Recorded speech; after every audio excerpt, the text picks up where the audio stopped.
I'm Victoria. Today I'm here with Burt Young, the very handsome actor and painter. Thank you. You're welcome. Thank you, and you're welcome too. Thank you.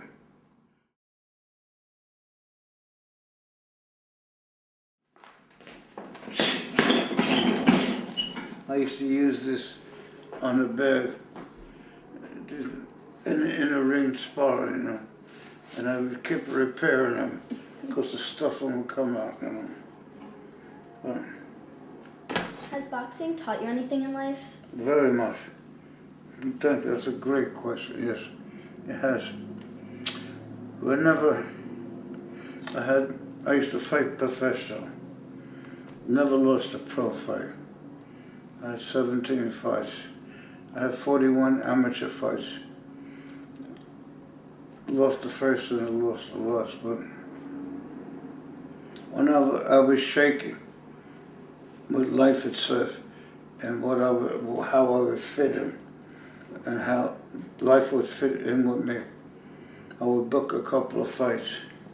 I'd have to get up at 4 in the morning, run, walk, and go box and get scared, make a call to myself, beat all the life nonsense by aiming to a very scary business fighting. You climb up in the ring. I happen to have one of the great managers, Customata, that fellow sort of invented Tyson way before, because I'm older. But Gus was remarkable. He would tell the kids, not me, I was older. He said, you're going to be in the locker room. You're not going to have your own room. Your heart's going to be beating like crazy. You're going to look at your opponent. They're going to have more muscle than you. You're going, what the hell am I doing here? What did he get me into? What am I doing? The guy looks tougher. And then the cuss would say, by the time you walk up the steps to the ring, maybe you calm down a little bit. But then when you face eye to eye, maybe you start calming down. And that's what he should tell the young guys, you know. Fighting is something scary and something beautiful, both. And something very lonely, you know. And I was not too good of a team guy, like a baseball. My father was a great ball player. But the boxing, I only depended on myself. I had to go home with my own homework, thinking over what I'm doing. And it's, you know, 3-minute round. Most people in their life, most men, even if they have fights, don't even fight for a minute. It's a long time. 3 minutes, 10 rounds, it's awesome.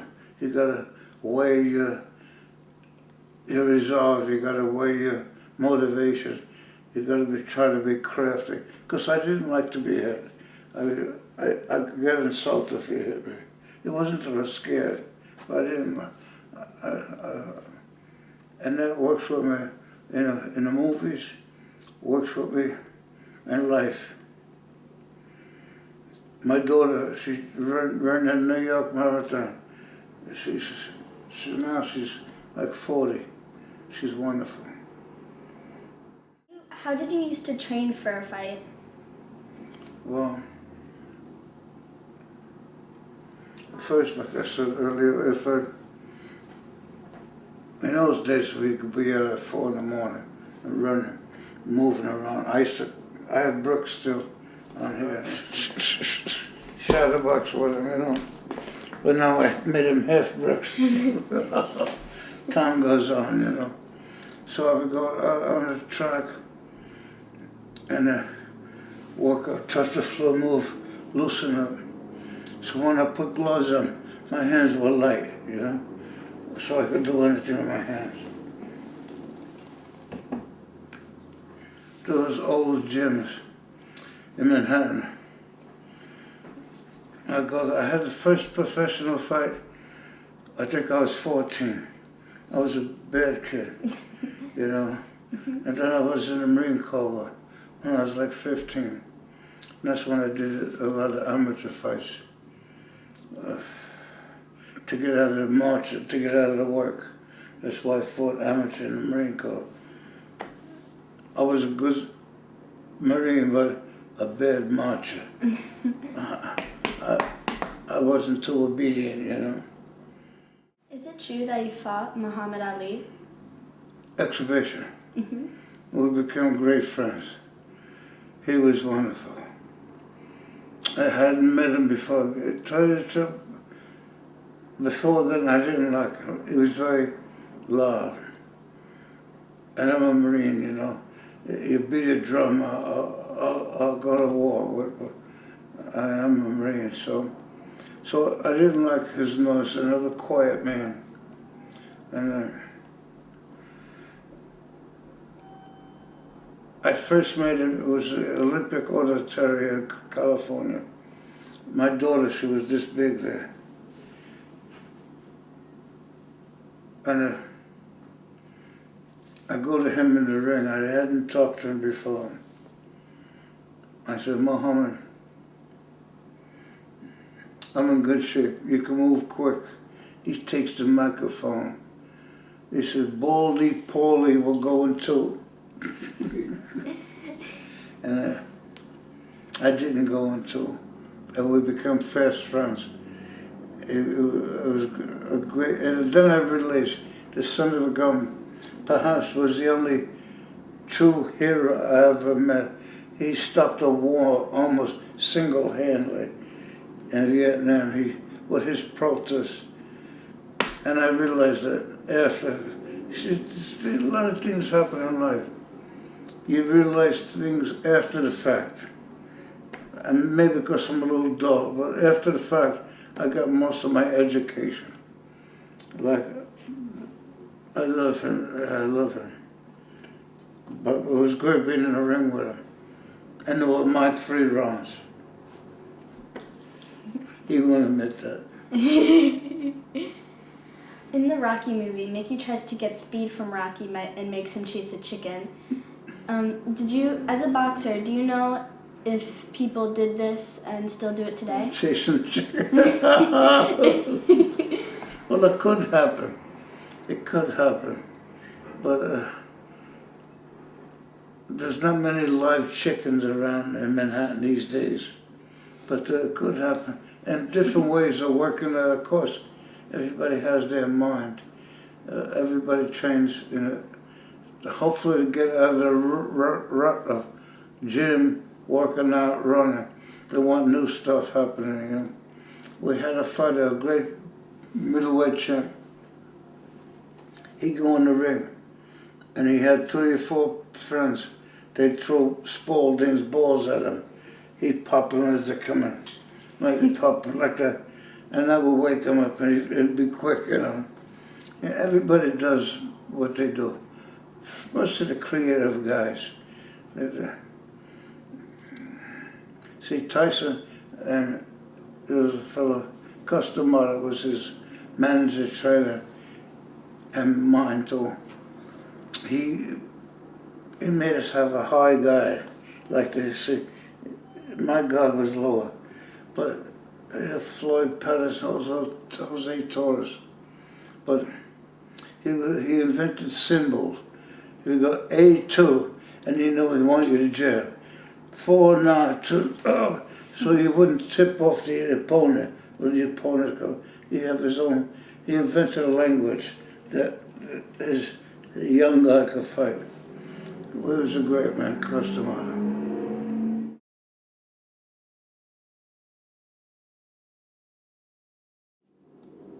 How did you get into acting? Chasing one of your, a girl. A woman has always done it. It was before I was married, you know, but this girl was beautiful and I was pretty lonely, you know, at that time. I guess I was in my 20s. And she wanted to study with this famous teacher called Lee Strasberg, the actor studio. I thought it was a girl, I didn't know who Lee Strasberg was. So, to please to get close to the girl, I found out who he was, and I wrote a letter. I said, "Hello, Lee. If acting is a prerequisite, read no further. Acting none." I was like 25 then. Life credits plenty. First baby before born, all we done, very flighty, you know. He called me up and he asked me to come to his house, Central Park, Western Manhattan.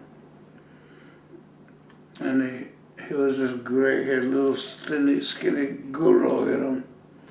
And then I knew all the people, he had Marlon Brando, he had people. We'll forget that. Our stuff is much more important. Okay. So,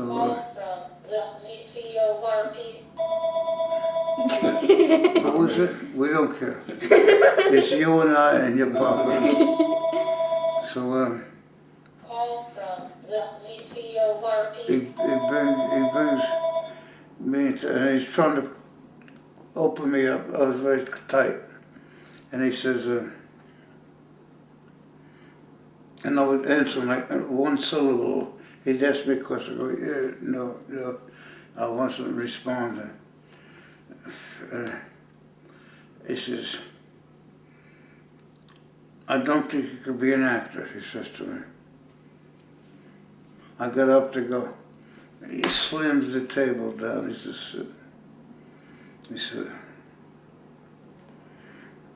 says, "I never saw a man that's so tight in his body, in his face, his mouth. So I'm ready to leave." He says, "But I fear you're an emotional library." And he says, "Would you work with me?" And I go, "Yeah." And that's how I became. With his support, that's how because acting was so very far removed from my life. I was nowhere near an actor, no desire to be an actor.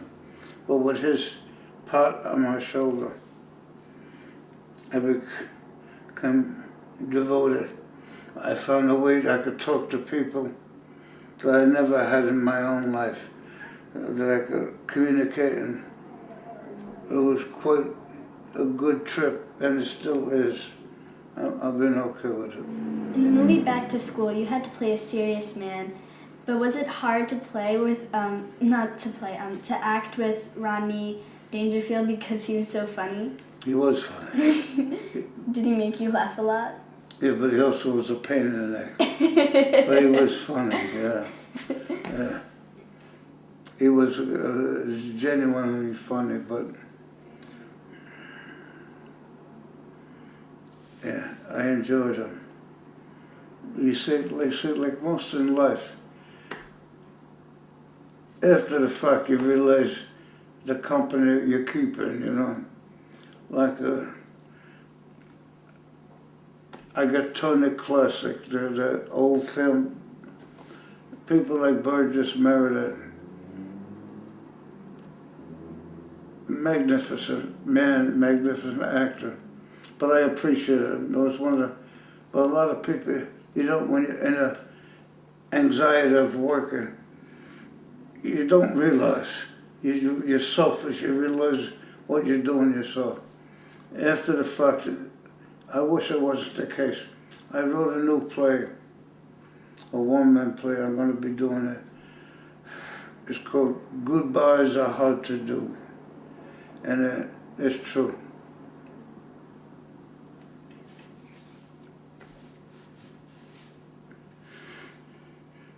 sometimes it's a little too late, you know.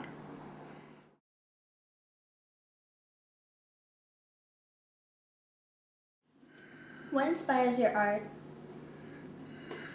Well, sometimes, honey, it's color. So sometimes I might feel green. I don't know why. I'll get some green, but a lot of it is usually newspaper headlines. If I see injustice, you know, stuff I can't help but reckon with, that might motivate the subject matter. And also girls, women. I like women. I like painting them and being around you guys. Even though it's a strange species, you know, the woman.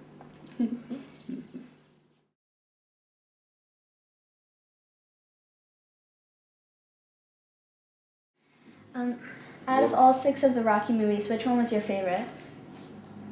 First and third. First because it was an invention. No one ever heard of this Stallone before. Mm-hmm. And the writing was so clear and clean. It was half fantasy, half reality. I read it. I didn't know it was going to be a blockbuster, but I knew it had consequence. And it did. It was, I guess, life-changing for everybody. He did great work to writing. I remember he was nervous as hell. He was fighting to get the movie done forever. And we were in a little runty trailer. We were sharing together in the first Rocky. And I remember we were going to do the first scene.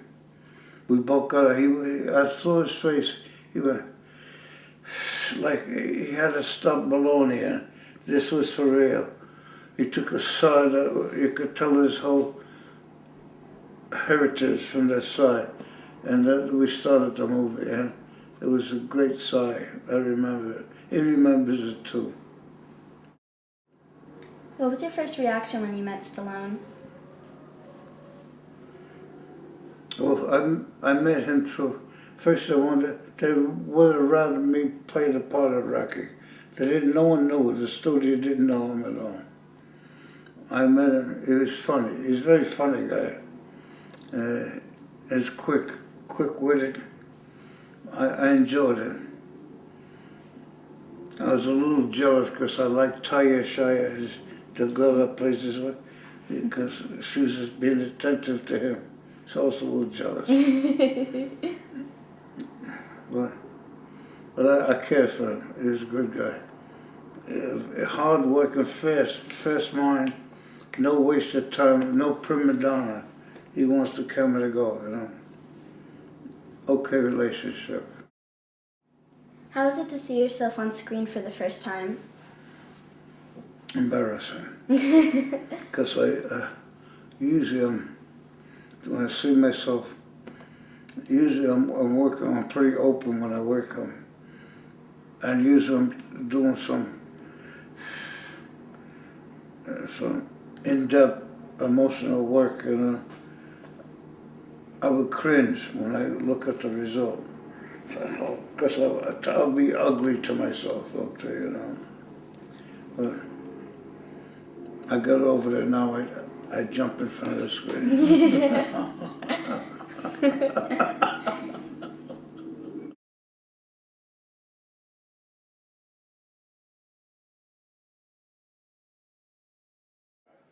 Is it true that your father was an Iceman? Yes. He's son of a gun. He was. Yeah, we're from a little town in Italy, in Bari, and everybody in that little town were into ice or cold. The region, because they would help each other, because no one had money. So it was with sweat that these guys would make a life in New York. But he used to go to school from an instead and go on the ice truck to deliver ice with his father before school and after school. He became a great man. He became a principal of a high school. His name was Mike Moria. So great a guy. Could do anything with his hand. Paint, smack you, anything. He's a great guy. And baseball player, played in the minor leagues. Good guy.